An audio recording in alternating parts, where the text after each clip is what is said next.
γάμος αλλά ελληνικά 2.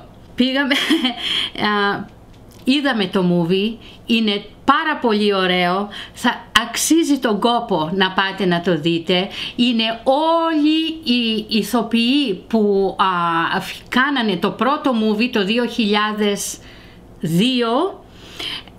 όλοι οι ίδιοι, έχει μεγάλη νοσταλγία. Αξίζει τον κόπο να πάτε να το δείτε.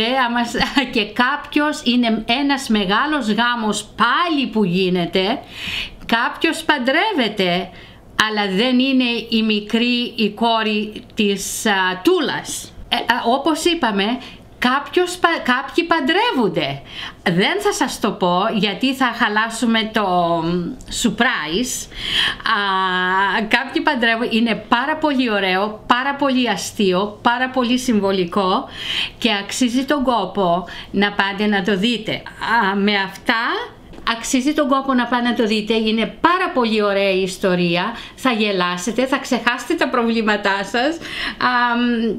Και είναι ένα πραγματικά ωραίο ελληνικό movie. Είναι πάρα πολύ ωραίο. Όπως είπαμε, είναι πάρα πολύ φτιαγμένο, πάρα πολύ ωραίο φτιαγμένο το έργο. Η Τούλα και ο Ιων έχουν 17χρονο κόρη, η οποία είναι έτοιμη να πάει στο πανεπιστήμιο. Ο παππούς και η γιαγιά θέλουν να την παντρέψουν γιατί αρχίζει και μεγαλώνει και δείχνει μεγάλη. Και παίζουν ο παππούς και η γιαγιά, η Μαρία και ο Κώστας, παίζουν μεγάλο ρόλο σε αυτό το έργο.